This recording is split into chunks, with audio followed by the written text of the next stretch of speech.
Your reaction to what you've seen in these leaks so far?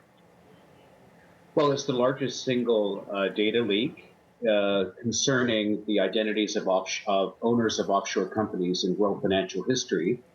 I understand that the data was leaked initially last July to a German newspaper and That's then right. passed to a consortium of journalists in Washington, D.C., That's right. at which time it was triaged and then distributed amongst 400 journalists the world over who've been poring over the data since. And now we have, I understand, a succession of stories coming out this week. I was told that, for instance, in England, we're having the Bent Politicians Day today. Coming next will be Russian oligarchs, a FIFA day, a day of sordid tales dealing with FIFA, sanctions, avoidance of sanctions, and other scandals. The sanctions one probably being the most serious, where North Korea's nuclear program apparently was sustained in part through unlawful trading and concealment of that trading using Mossack Fonseca structures, allegedly. Okay, so essentially that people were using these offshore shell companies to move money where they should not have been moving it because these countries or individuals in these countries were under international sanctions. Well, as Mossack Fonseca would point out, they're not involved with the movement of money. They just form the companies. Right. But the companies are used to conceal the ownership of money or assets, as those assets or money are either held or invested or transferred around the world. Sometimes it's for perfectly legitimate reasons, and sometimes it's not. Yeah. Let me get back to my original question of you, though. What's your reaction to what you've seen so far? Well, it's going to. It's hard to calibrate. Were you shocked? No. No. It's hard because I've dealt with Mossack Fonseca in the past. And have been frustrated in investigations.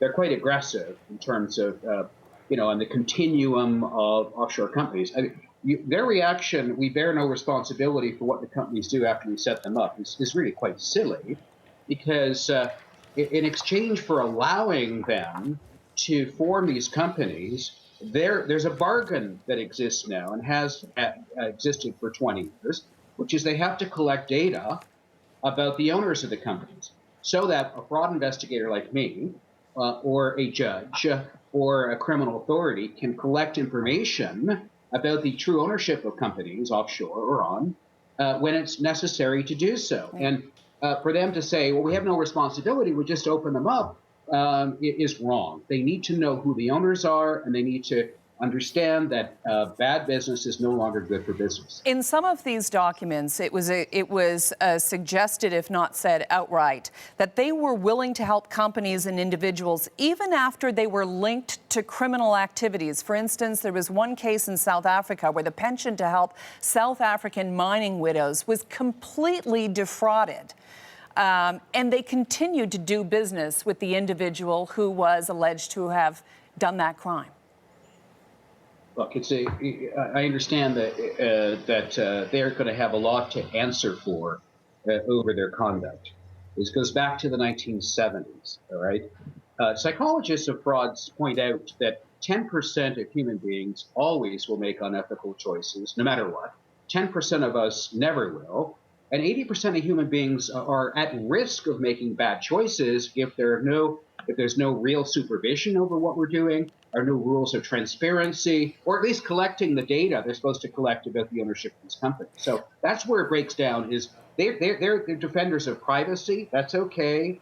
Privacy is intimately connected to human dignity. We don't want the state in our bedrooms or our bank accounts without good reason. But by the same token, a part of the bargain is that they have to be regulated, and they have to honor those regulations and know who their customers are. That's where it breaks down. Okay. What is the difference between tax evasion and tax avoidance? Let's say I'm a billionaire and I want to use one of these shell companies. How do I use it to protect myself legally from being overtaxed? Well, you use the company. If you're Canadian, you can form an offshore company. It's perfectly legitimate, as you say. But you have a responsibility to disclose that fact on your return to the Canada Revenue Agency. And if you conceal it, now you're starting to move into the area of evasion and criminal wrongdoing. But if you're open and transparent, you could be tax efficient, you could move capital from one country to the next as efficiently as the law provides, and then be able to accumulate more wealth than you otherwise would. Okay.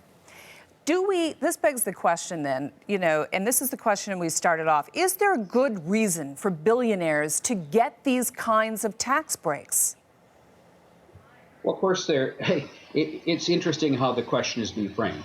Not all the users of offshore companies are billionaires, some are obviously. But yes, I would defend the rights of all citizens to, as efficiently as possible, invest their capital for lawful and income-earning purposes. And if that involves an offshore structure, there's nothing wrong with that as long as it's transparent and open. And then policy choices can be made at home in Canada as to whether or not to raise taxes on wealthy people or not. If you're a more progressive person, or if you're more conservative-minded, you might say no. You want to keep entrepreneurs in Canada investing in the market so that to employ more people. That's a policy debate. Right. The problem is that where there's secrecy without regulation and supervision, then we have temptation. Then we have folks doing bad things sometimes. Yeah, let me take you through some of the secrecy that we can see in some of these emails, PDFs, and photo files from the company. The layering here alone, figurehead directors, untraceable transfers, anonymous ownership. Is all of that legal?